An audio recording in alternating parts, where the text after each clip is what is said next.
Welcome to our channel. Doctors Karen and Matilda here.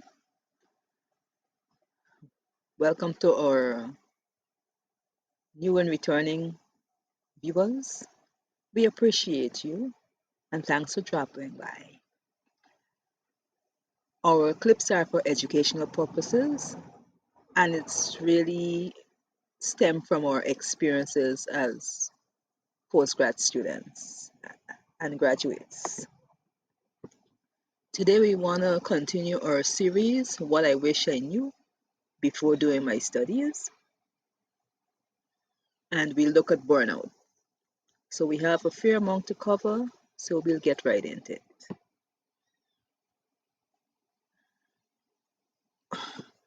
Academic burnout. There are a number of them, but some of the common ones are study fatigue. You're tired of reading. You don't want to read anything anymore. You want to give up on on books, on serious reading. Acute frustration, and that can stem from many things. Lack of pastoral care.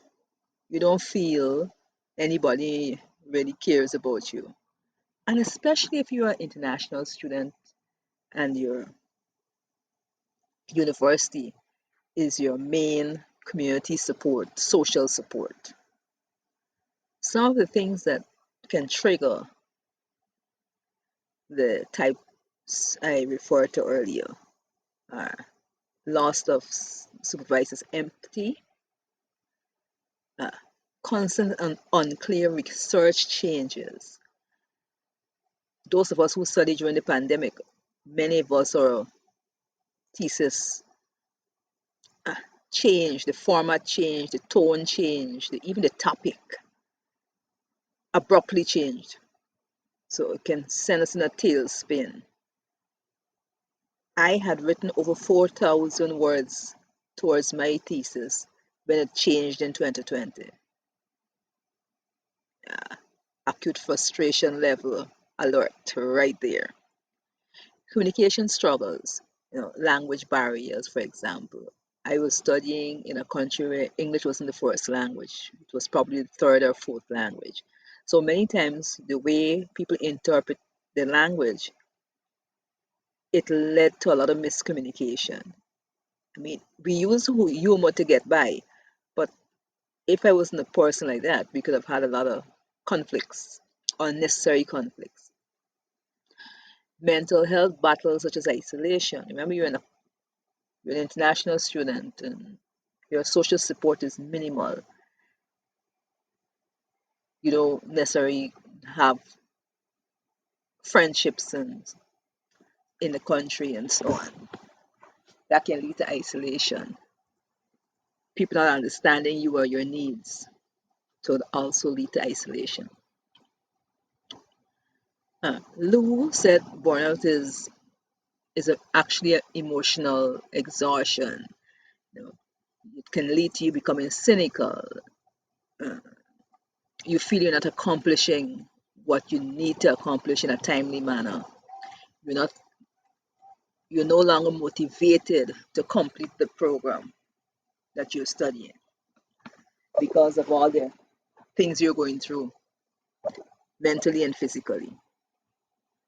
Some of the common types of burnout that can affect our academic performance: work overload, being under challenge, neglect, lack of empathy, physical issues.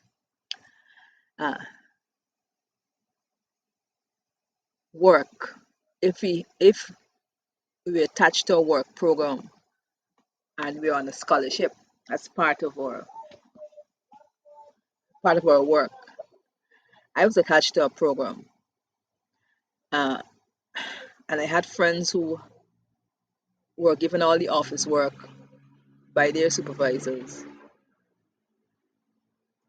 and one even had to drop out temporarily. I think she took a leave of absence because of that. On the challenge, that also happened to me. I had worked over 20 years, taught at universities and so on. So when I went to do my doctorate, Lots of the things they thought they need to teach me, I already knew. Neglect. You know, and neglect is in many forms, but the one we want to talk about here is inconsistent support from the department, and that can make you feel isolated. Lack of empathy. Your supervisor is too busy, so this may result in a lack of care, timely care and attention. When you need it, they're not there. Physical issues. You can have or endure chronic fatigue or health problems, which can affect your performance. How to identify if you're facing burnout. There's no set time frame or magic pill for burnout, but then there are certain steps you can take to identify if you're teetering on the burnout premises. Uh, so to identify, first of all, identify the type, the main type that is bothering you, and then seek ways to manage it. Most universities have a counseling service on campus, and if not, use online support groups for students, college and university students. Uh, Knowledge is power. So once you're aware of what is bothering you and where it probably could be the source of it, and then also the level of burnout you face, you know that you can take steps, targeted steps to control or manage it. For example, if you're suddenly not feeling to go to school, you're okay until you decide you want to go on campus and then you begin to feel ill or depressed. You know, well, okay, you're there. Burnout is facing you, um, and you have to take steps to control it so it won't get out of hand. So I hope these tips will help some of our viewers, and I wish that most of you do not have to go through this, but also knowledge that it can happen to anyone will help you to be vigilant. We are rooting for you, and in our next clip, we're looking at some more in depth solutions. And if you need help, contact us either in our comment section or email us directly. We likely will respond in 2 to 3 days. In our next clip, we'll be answering viewers' questions, so remember to include yours in the comment section or email us. We're linking our playlists in the description so you can view our other clips. Remember to like, comment, share, and subscribe. Thanks for watching, and from the desk of Drs. Karen and Matilda, remember to make it a great week. Bye.